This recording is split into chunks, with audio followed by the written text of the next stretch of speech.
Karine Zokou. Amen. J'aime la parole de Dieu. Le chant doit tirer sa source de la parole de Dieu. Amen. Et ce soir, je suis venue partager la parole. Je ne suis pas venue chanter. Amen. Je veux saluer ici les membres du jury. Est-ce que tu peux acclamer le Seigneur pour les membres du jury? Amen. Je veux rendre grâce à Dieu pour la vie des oins qui sont parmi nous. Je ne connais pas leur nom, mais acclame Dieu pour leur vie. Amen. Amen. Je veux dire merci à Dieu pour ces 19 lives. Parce que cette organisation va permettre à quelqu'un de sortir des ténèbres à la lumière. Hey, je pensais que tu allais dire un amen vivant. Je dis, cette organisation va permettre à quelqu'un de sortir de la médiocrité à l'excellence. Hey, alléluia. Gloire à Jésus. Nous allons rendre grâce à Dieu par notre prière. Amen. Parce que c'est lui qui est l'alpha et l'oméga. Alléluia. Éternel Dieu, je te rends grâce. Je te dis merci pour ce temps que tu permets. Merci pour cette organisation qui nous permet ce soir de parler de ta part. Je prie que cette parole atteigne sa cible au nom puissant de Jésus et que quelqu'un retrouve Jésus la véritable solution. Alléluia. Amen. Amen.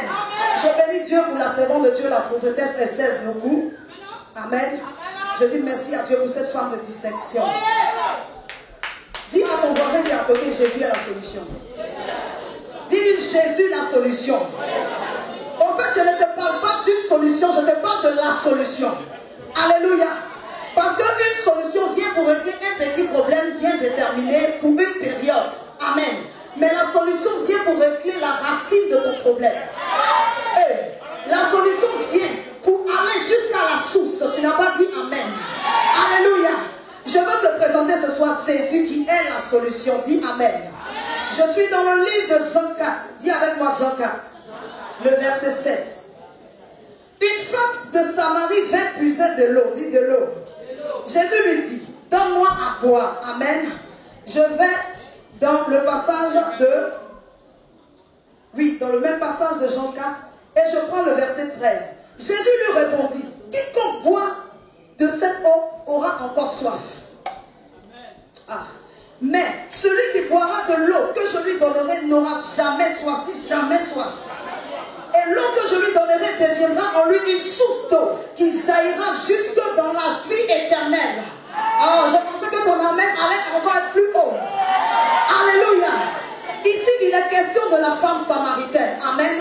Je ne sais pas si tu as cette notion biblique, mais je vais brièvement te donner l'histoire. Cette femme est allée au puits puiser de l'eau et elle rencontra Jésus. Jésus lui dit, donne-moi à boire. Elle dit, il n'y a pas de lien entre nous. Pourquoi tu veux que je te donne à boire? Amen.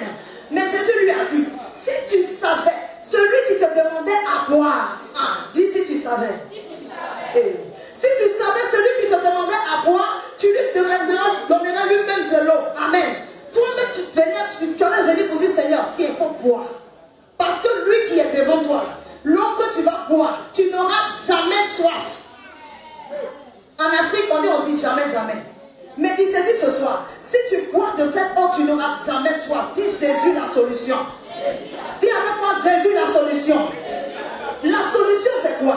La solution c'est un moyen qui permet à quelqu'un de régler une difficulté. Amen.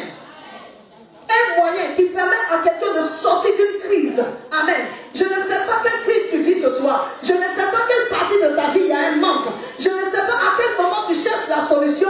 Mais ce soir, je suis comme le prophète. Je suis comme la prophétesse que tu entends les dimanches. Je suis comme le pasteur ce soir pour te parler de la solution qui est Jésus. Ah, tu es trop crispé ce soir. Dis, on est venu parler de la part de Dieu. C'est de ça qu'il s'agit. Amen. Il ne s'agit pas forcément même d'une compétition. Mais nous sommes venus parler de la part de Dieu. Dis Amen avec moi. La solution vient pour régler un problème. Or, la Bible nous dit que les anges dans les cieux ont désisté. Que Dieu, l'Éternel des armées, cherchait quelqu'un qui allait venir arrêter ses sacrifices de moutons et de bœufs. La Bible déclare que les anges ont désisté. Mais il y a quelqu'un, dis avec moi quelqu'un. Il y a quelqu'un, dis avec moi quelqu'un. Il s'est levé, dis il s'est levé. Il s'est levé. Et il a accepté de venir mourir pour toi et moi. Pour toi qui m'entends ce soir. Pour toi qui es en train de passer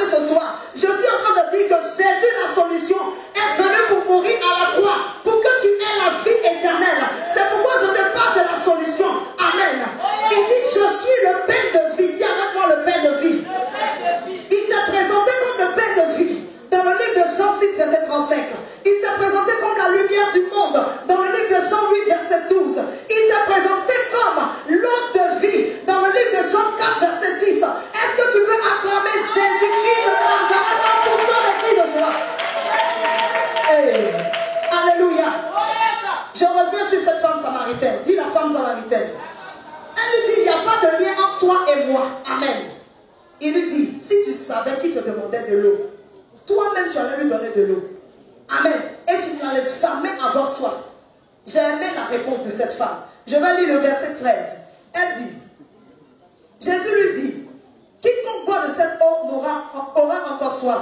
Mais celui qui boira de l'eau que je lui donnerai n'aura jamais soif. Et l'eau que je lui donnerai jaillira jusque dans la vie éternelle. Verset 15. Écoutez la réponse de la femme. Elle dit, la femme lui dit, Seigneur, donne-moi de cette eau afin que je ne vienne plus puiser ici. Ah, j'aime la parole de Dieu. J'ai dit, j'aime la parole de Dieu. Elle dit, donne-moi de cette eau afin que je ne vienne plus puiser ici. Madame, quand tu as soif, lorsque ta vie est mélangée comme un intestin de mouton, lorsque toi-même tu ne sais plus où regarder, lorsque c'est difficile pour toi, je veux te présenter Jésus la solution, qui est capable d'étancher ta soif, qui est capable de te sortir du manque, qui est capable de te sortir. Oh, je pensais que tu allais pousser des cris de joie. J'ai envie de descendre. Alléluia. Alléluia. Cette femme avait vraiment soif. Alléluia. Quand elle a dit à Jésus, Seigneur, donne-moi de cette eau afin que je n'ai plus soif, que je ne vienne plus puiser ici. Vous savez ce que Jésus lui a dit? Il dit, où est ton mari? En réalité, la soif dont Jésus voulait parler, en réalité, le vrai problème de cette femme, c'est qu'elle vivait une instabilité chronique. C'était pas la prostitution. La Bible déclare que lorsqu'elle a dit, Seigneur, donne-moi de cette eau, Jésus lui dit, où est ton mari? Il y a quel lien entre ce que la femme a dit et ce que Jésus lui pose comme question? En réalité, Jésus venait traiter la racine, l'origine du problème de cette femme. C'est comme toi aujourd'hui. C'est vrai que tu es en train de rire devant les personnes. C'est vrai, on te voit en train de vendre devant l'âge de l'évangile. On te voit en train de prier. Mais en réalité, tu as un problème chronique que personne ne sait. On va à l'église, on fréquente des communautés, mais on n'a pas encore rencontré Jésus. On n'a pas encore rencontré le Père de vie. On n'a pas encore rencontré la lumière du monde. Je viens te présenter la lumière. Lorsque ta vie est dans les ténèbres, lorsque tu ne sais plus où tu vas, c'est-à-dire tellement les ténèbres t'ont envahi, tu tournes à gauche, tu tournes à droite, il n'y a personne. Le seul moyen, le prédicateur a tout dit. Alléluia. Tu tournes à gauche, à droite, ça ne va pas. Ta vie est dans le noir. Toi qui m'entends ce soir, toi qui es en train de passer ce soir, le message est pour toi. Est-ce que tu peux rencontrer le véritable remède? Je veux que tu réagisses comme cette femme. Elle n'a pas posé de barrière. Elle ne s'est pas enorgueillie. Parce qu'elle a dit, le puits qui est là, c'est le puits de notre papa Joseph. Toi, tu veux notre eau, pourquoi? C'est rentré, c'est sorti là. Alléluia. L'eau dont il s'agissait du puits, alléluia, c'était la réalité de la vie. C'est l'eau que tu bois, puis après tu as soif. C'est l'eau que tu bois, et puis après tu as soif. Lorsque tu es en train de manger, après tu as faim, parce que le ventre est ingrat. C'est le matériel, c'est les choses de la vie, ce sont des choses périssables. Mais lorsque tu rencontres celui qui est la source d'eau, celui qui est la vie, lorsque tu rencontres le Yeshua Hamashiach, lorsque tu rencontres l'ancien des jours, lorsque tu rencontres le premier et le dernier, lorsque tu rencontres l'alpha et l'oméga, lorsque tu rencontres le commencement et la fin, il ne vient pas pour sécher, il ne vient pas pour effacer tes larmes, il vient pour sécher tes larmes. Oh, acclame Jésus. Acclame fortement Jésus. Si tu veux l'acclamer, acclame-le bien. C'est pas Marie Zondou que tu es en train d'acclamer, c'est la parole du Seigneur. Alléluia. C'est la parole du Seigneur. Voilà, ôtons un peu la compétition. Jésus est réel. Alléluia. La Bible déclare qu'il y avait une femme qui partait en terre, qui partait enterrer son fils. Elle pleurait. Cette femme était en train de gémir. Il y a des personnes qui étaient d'accord avec cette femme, mais qui partaient aussi avec elle. Alléluia. Les larmes de cette femme étaient palpables. Cette femme souffrait au-dedans d'elle. Mais la Bible déclare que lorsqu'elle a rencontré celui qui est la vie, je ne parle pas de celui qui a la vie parce que tu peux la perdre si tu as. Lorsque tu as quelque chose, tu peux perdre. Mais lorsque tu es, ça demeure en toi. Ah. Je dis, lorsque tu es, ça demeure en toi. Ça ne dépend pas de toi. C'est en toi. Amen. Alléluia. Lorsqu'elle a rencontré Jésus, la Bible déclare que ces larmes se sont